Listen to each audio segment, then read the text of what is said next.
Hi, everybody. This is Katie Collins, and I have with me today Sarah Jahn with Yes. the MAPS ISA Group Coaching Program. Thank you, Sarah, for joining me. I appreciate it. Today's webinar is going to be about communication within the team and making sure that we're all speaking the same language. So I have to admit personally, I'm super excited to have Sarah on this webinar with me because as some of you may know, Sarah and I are on the same team at the Heil Group. We both started at the Heil Group in Austin, Texas. Now Sarah leads her own team out of Dallas. And we both started pretty early in the formation of the Heil Group monster of a team that it is now. And so we have firsthand experience working together, more specifically in developing a common language for our team. So it's something that I think is very often overlooked by most teams because they kind of lump it under culture. And it just doesn't seem to have as high of a priority as other things do when they're evaluating their business. However, we know from firsthand experience that the culture and the attitude, mindset, and language used has a direct impact on the business and can create higher conversion rates, which is why I'm super excited to talk about it with you guys today. So I'm curious, I know there's a lot of people on this call today. If anyone in here feels like they have great communication with their team currently, I'm more so curious to know if you believe your agents and your ISAs speak the same language. Now, before you even answer that question, I want to give you some scenarios, some things to think through. Have your agents ever come to you and complained about the quality of the appointment? Have your ISAs ever come to you and complained about the agent's ability to convert the appointment? Have your ISAs or agents or admin ever complained about one another? If the answer is a resounding yes, and it's happening on somewhat of a frequent basis, I really urge you to re-examine the communication that your team is having. Okay, so we're going to break it down for you and give you some insights into why that might be so. All right, so Sarah, Yeah. when we first started, we were largely not only trying to learn how to communicate with each other, but how to define what we were doing in the first place. And one Mhm. of the first forms of communication that I think had the biggest impact within our team was the term nurture. Hey, Corey, that's her husband, was the term nurture. And the reason why I think it had such a big impact is because there is a lot of ambiguity over the term lead, right? So Yeah. here's fundamentals communication in your team. The word lead, what does it mean? For us, it meant a lot of things. It meant the numbers that come through on our web registrations that are clearly bad numbers.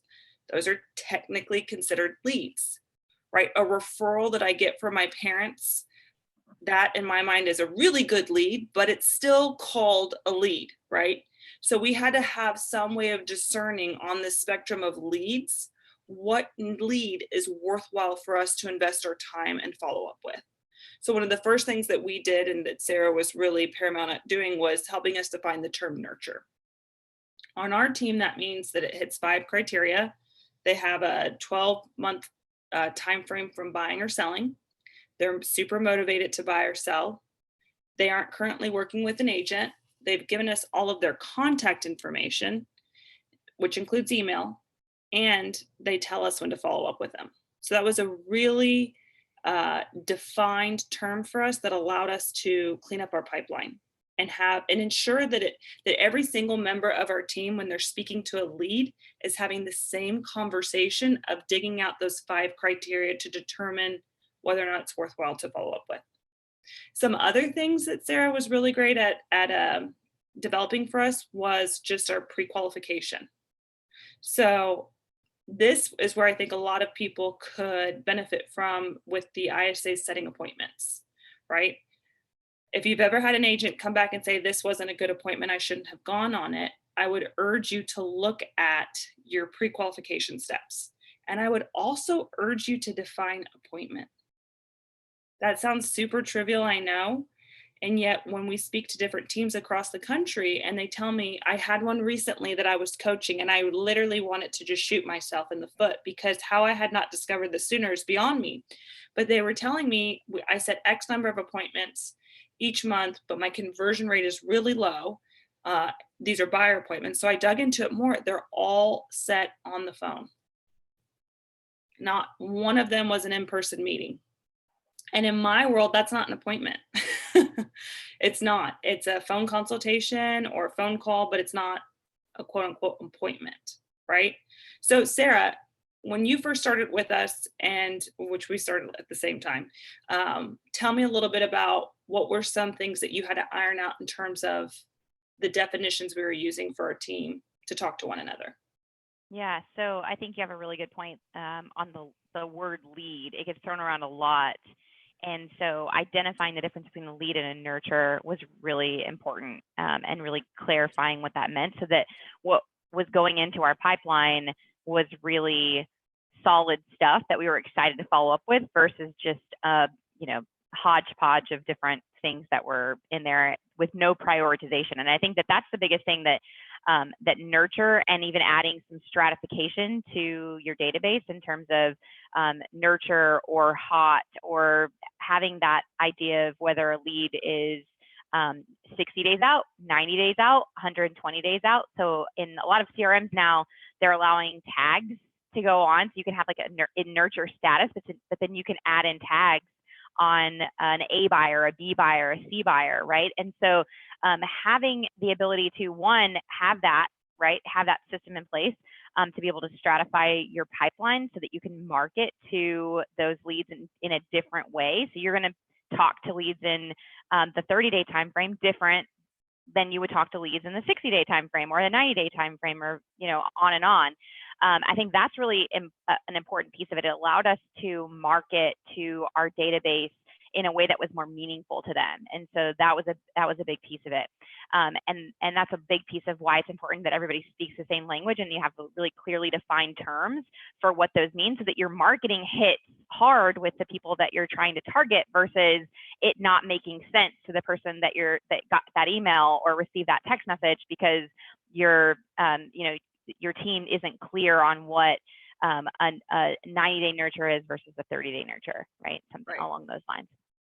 So the nurture thing and then being able to stratify the database was a really big part of it. And then in addition to that, when we started putting in systems for conversion plans, we wanted to make sure that everybody knew what the language was so that our systems worked really well. So and that was between qualifying appointments and sending leads over. So like the flow of information worked really seamlessly, but also again, from that being able to market effectively was a big deal. So knowing what a new lead was in our system, that lead was within the first 24 hours, and it had a different conversion plan because we needed to be able to not market, but touch that lead a certain amount of times in those first 24 hours, because that's when we had the most chance of converting the lead. And then we had a different conversion plan for what we called our qualify leads, right? And so our qualify leads were the new leads that came in that hadn't been talked to, and those were leads between the day 1 or day 2 and day 21, and we had a whole different conversion plan for those. And if Katie was speaking a different language than the ISA department, and she was putting a new lead and leaving it as new for weeks in her pipeline, then it wasn't getting the same kind of attention that it would have gotten if it had gone through the right conversion plan and she was labeling it correctly, right? And so that was another reason that it was important, because our systems were based on these markers of identification or these terms, and if everyone wasn't using the terms correctly, then the system breaks down. Yeah, I mean, another way to think about this for those of you watching is if you can sit down and define the common terms you're using every day in your business, that is like the first step to building a system out. Yeah. The first step. Like if you can get real clear about what an appointment is, that's huge. For me, anytime I went on a listing appointment that was set on my calendar, I was 100% confident that that person who I was meeting with was expecting to hear my listing presentation. It wasn't something masqueraded as like a pop by, I'm going to tell you what your house is worth. It was, qualified by 14 to like 16 questions on our qualification list that I knew my ISAs were asking, because not only did I have a lot of trust in them, but they put it in the notes so I could review it and see the answers to that 16 question pre-qual plan that we had, right? We're So having them send call recordings now too. so Yeah. it's like qualifying somebody for an appointment. I knew exactly what that term meant. Like, it's a qualified appointment. They've been asked these 16 questions and the answers are in the CRM. An appointment, I knew it meant that these people were expecting to meet with me, not some buddy representing a buyer or somebody that had, I was very hyper aware of what that meant. And also, what it gave our ISA department permission to do was, if something didn't quite fit perfectly in that box, they came to me and they said, "Hey, Katie, this person is like right there in the cusp, but I can't get their true motivation out of them," or whatever it is. "Would you still be interested in going in on this appointment?" And a lot of times I'd say yes. I said, "Let me call them, talk to them myself, and I'll go out there. It seems like they're right there, and I'll see what I can do," right? Because I was really committed to getting every listing that I could to feed our team. But sometimes I talk to the person, get the truth out of them, and say, "You know what? They just weren't motivated. It's not going to be worthwhile for us to go out there. They're super overpriced and unrealistic, and they have no motivation to sell." So it was just about opening up those lines of communication with the ISA department as well. So just some key terms that I'm rattling off here that I think would benefit everyone really, really greatly in their organization to get clear on, if they're not yet already, is appointment, qualify, right? Leads, right? Here's another one, client taken. I'm looking at you, buyers agents. That's a tough one, right? So for us in our team, a client taken meant they signed a buyer representation agreement. Signed, no floaters. And so here's the deal with that, guys. We created such a culture around getting it signed that if we had it was typically a newer and experienced agent come back to the office and talk about how great their appointment went. And then we were like, "Oh, really? Oh, $1 million? Cool. Awesome. They're from California. Wow. Okay. So did you get the buyer rep signed?" "Well, I mean, they're going to work with me. I mean, my dad they're friends with their great uncle, and we both like fishing." "All right. Yeah, you got a floater," right? That's what we call them. I mean, it sounds pretty silly, I know, but we created this term around people that aren't signing, and we called them floater. And we kind of had a negative connotation woven into it to like No, we jab. straight up made fun of people. Yeah. Oh, yeah, you're right. I was gonna say jab and tease, but really it's like, "You're a loser. You didn't get it signed." And honestly, Yeah. that type of environment, and we weren't so mean, but that type of environment would cause people, I think, to show up with their A game and to really commit themselves to mastering their scripts and push themselves to close for a signature, even if they feel uncomfortable in that moment. So yeah, I mean, these just making defined terms like this can increase your conversion rates. You can set better appointments that are actually pre-qualified. You can have clarity around what a client taken is so that the team's aware, right? So it's done a lot for us. I want Okay. to add to this conversation real quick. I wrote down 3 things, and I think that they really speak to why it's important to have these defined definitions for each piece of the puzzle in your team, or piece of the process for your team. And one of them is conversion, right? You're going to experience higher conversion rates because you can implement systems and conversion plans and better marketing when you speak all the same language. 2 is going to be communication, so you have less frustration with your team, right? Less frustration between the different departments. And the last one is really what you just said speaks to. It's not just the conversion that you get a beneficial relationship to, but you also get a beneficial relationship in reporting, because one of the things as team leaders, we're trying to figure out, what's going to close next month, how much is on the books, and what can we expect as far as maybe income, GCI. And when you have agents coming in and saying, "Yeah, I took that client," and all of a sudden you think you have 12 clients taken for the month, but you really only have 4 signed agreements.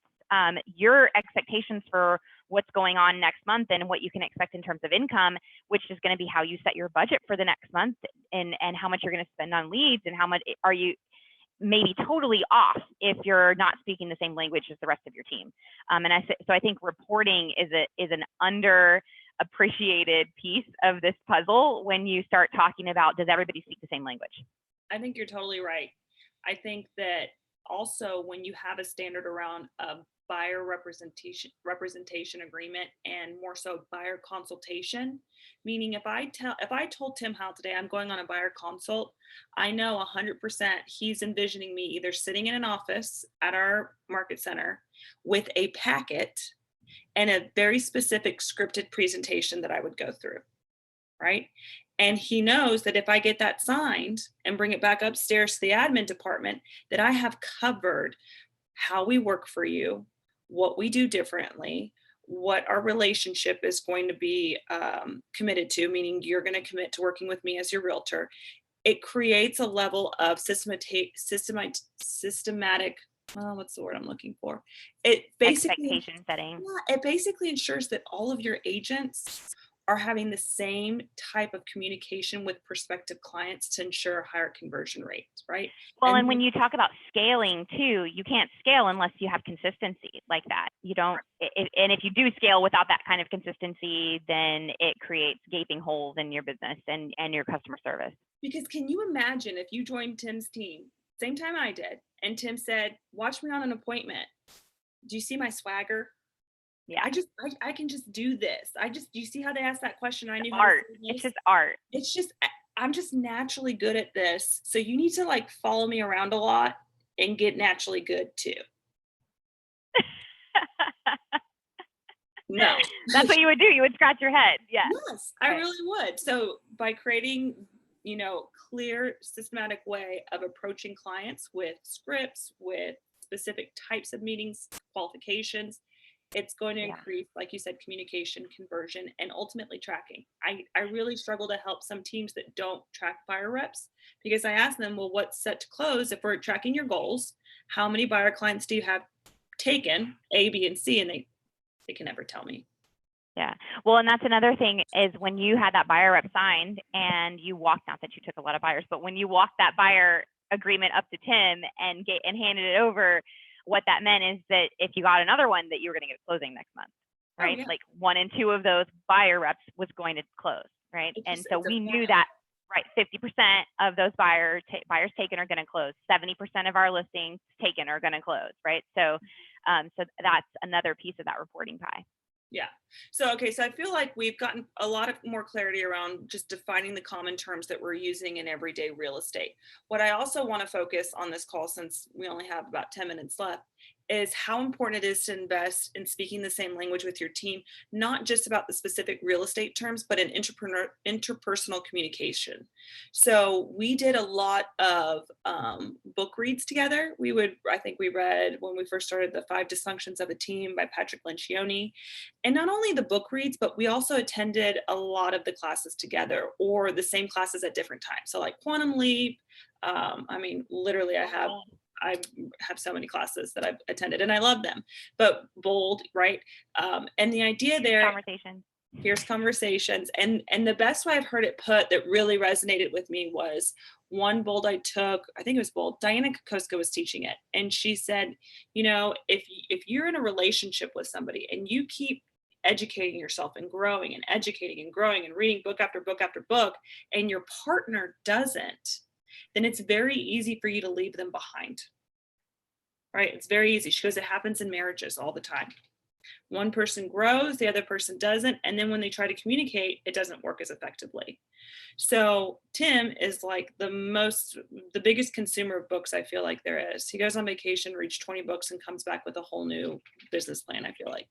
And so we had to keep up with him, and he would identify specific books that he'd want us to read, but it changed our vocabulary and how we talked, not just to each other, but about one another too, and growing the company. I want a hungry, humble, and smart person. I want somebody who's not a taker. I want a giver. These are all themes or terms that we've learned about through the same books that we've been reading. And I think that really does a lot for the team to help them better understand how to communicate with one another and better identify how they can grow and who else they want to be in business with as well. So what do you think about all that, Sarah? Because I know we kind of went through the book club together there at the beginning. Yeah, no, I think it's it's completely true. Like, I love that you brought up give and take and the ideal team player. That's where we got hungry, humble, and smart. You know, it's funny because people, you know, I have people ask me all the time, like, how did you come up with hungry, humble, smart? And how, you know, what do you mean by these, you know, these certain ways that we talk, right? It's like we've drank this cult Kool-Aid and and we have, you know, to a certain extent. And I'm really glad we did, because it did give us parameters, again, definitions. I mean, this is the same kind of conversation that we're having about like leads and the ways that we talk about our database. Is it's a way to identify an in-group versus out-group, right? Like, when we use the same language as a team, and we know, everybody knows what our core values, hungry, humble, and smart, mean, that gives us a sense of community and a sense of that in-group, and a sense of being able to work against maybe this out-group, which is like the whole rest of the world that we're you know, striving to channel and overcome, if you will, right, together. So it provides this this level of camaraderie with the team that doesn't always exist in a unit that doesn't have that kind of shared vernacular. And then another big thing that I think Tim invested in for us that helped us a lot is the DISC profile. He really made it a cornerstone of our understanding of how to communicate with clients. First, we had to understand where we show up on the DISC profile, and then we had to be able to very expertly and in a short amount of time identify what our prospect is going to appear on the DISC profile, how they behave. Well, what kind of rippled out of that is we, especially with career visioning, recruit select, all of that, and onboarding new people into the business, we became hyper aware of how Sarah communicates is probably different than how, I was going to say Tim, but no, than Tim communicates. I mean, I can think of Seth would be a good Seth. Opposite for me. Right. Yeah. So, and it helped us understand more so that people are going to show up differently and behave differently because of their behavior style. And it's very easy to misconstrue it if it doesn't match yours exactly. Right. Mm-hmm. It kind of makes me think about relationships, like marital relationships, where one person grew up hearing his parents fight all the time. And so he thinks if he wants to demonstrate that he loves, he's going to yell and fight for it. Whereas the wife, she grew up in a very docile environment, and she thinks, oh my gosh, this is really bad. I need to shut down and quiet down so we don't have this explode and spill over. I'm going to be quiet and let him yell. And he's thinking she's not fighting for our marriage, and she's thinking he's not fighting for our marriage. You see what I'm saying? And so the more we invest in understanding how each of us communicate, which it really, I think, was a byproduct in the beginning of just learning the DISC profile for client conversion. But it really helped, because I can specifically remember headbutting a bit with one ISA in particular. And Tim would say, you know, here's how I want you to think about this specific person and their behavior style. So when this person says X, Y, and Z, he doesn't mean it offensively. He's just using as few words possible to communicate what he thinks, because that's his D behavior of getting to the point. And you have a little bit more I, and I was like, okay, I see that. That makes sense to me. So that helped significantly, I think, with our communication within the company as well. Yeah. So, and honestly, everybody should know the DISC profile. Everybody. If you're, I mean, it's like I said, a cornerstone of our training for communicating with clients and conversion. Building rapport. Yeah, absolutely. So it's good stuff. Okay, so I see that we have a few questions over here in the chat box that I want to get to. At what point do you change a lead from a new to an active? You want to answer that one, Miss Pipeline? Yeah, sure. So a new lead in our database, and again, this is simply our language. It doesn't have to be yours, but a new lead was someone who was brand new to our, came in, usually it was buyer leads that came into our system, and they were within their first 24 hours. They didn't change over to an active which is the language that you're using here. So they basically, leads in our system went from new the first 24 hours, and then after the first 24 hours to the first 20 through the first 21 days, they weren't qualified until we got in touch with them. Once we got in touch with them, they would either go to nurture if they fit the 5 criteria of a nurture, or they would go to trash if they weren't someone that was going to work with us, or if it was bad information, or they would go to archive after the 21-day plan was over and we didn't get in touch with them. They would go to our archive list. Hopefully that explains the answer there. Yeah. And then does everyone on the team get new incoming leads, internet leads, or just the ISA team, and they book for the agents? What is the follow-up plan for new incoming leads that come in for everyone? It's a whole nother call. It's a whole nother call. It really Yeah. is another 30-minute plus session for that. So there's just so many different ways to do it. I'll just say we have like a hybrid model happening, and to be able to assess which way to do it for yourself, you should just literally click on our link and request a free consultation, because there's like 17 to 32 questions I need to ask you to help you figure out which one's going to make sense. Okay. Right. That's right. Yeah. Like, it's like, we can't give you that information because we might totally mess you up. Yeah. It's like, don't just do what we do because we do it that way. It might not be the way for you. Okay. Right. Does the team have buyer consultations with a lead who has not been financially pre-qualified? Yes and no. So yes, we always strive to have them pre-approved before we meet.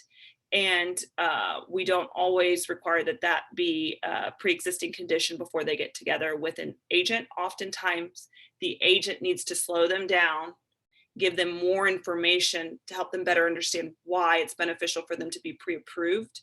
And then after that initial consultation, they get pre-approved. I will tell you, our buyer agents don't show unless somebody's pre-approved, but they will meet with them, because we've noticed that they sometimes need a little help bridging that gap of understanding why they need that pre-approval. And we are asking some important questions, right? What's your credit score? Do you have a down payment? Just to understand their overall financial picture, so that we make sure that we're not setting really underqualified appointments. No, like my dad, who tried to set me up with a college kid who wanted to buy. I mean, I was like, Dad, no. Anyways, so yeah. Does your team have automated pre-qualification process in place? So I'm not sure exactly what you mean by that, but we have lenders that we work with that we get them connected with if they have not yet been pre-approved, and we still do anyways, just to see if they get a shot working with them. So yeah. Do you have anything more to add to that, Sarah? I'm not sure if they mean like lender pre-qualification or maybe like appointment pre-qualification, which I think that's a cool idea. Like to send out maybe like a link that goes out I think it would be a cool idea. We just ask over the phone, but I like the idea. Now I'm kind of, my system brain is turned on. Like, oh, I kind of like that. Yeah. From the DISC profile, what would you look for in an ISA team? A high D, a results-oriented person who it's much easier to rein a high D in a bit than to push a high S out of their comfort zone to close their appointments and dig deeper. A high I is good for rapport building and connecting. It's just sometimes they lack that ability to be more assertive and to stop talking. So DI is pretty ideal. Okay. Who gets potential clients pre-qualified ISA or buyer agent? So I was like, pre-qualified financially would be the agent. Pre-qualified for the appointment would be the ISA. And here's what Tim always told me. He said, you never have the right to get mad at the ISA for a bad appointment, because you need to be calling to confirm that appointment anyways. Run through the pre-qual questions with them, the main ones, the motivation, the price, those, just to do a double check to make sure it's worthwhile for you to go out there. So it's kind of a shared responsibility in terms of pre-qualifying the appointment. So yeah. All right.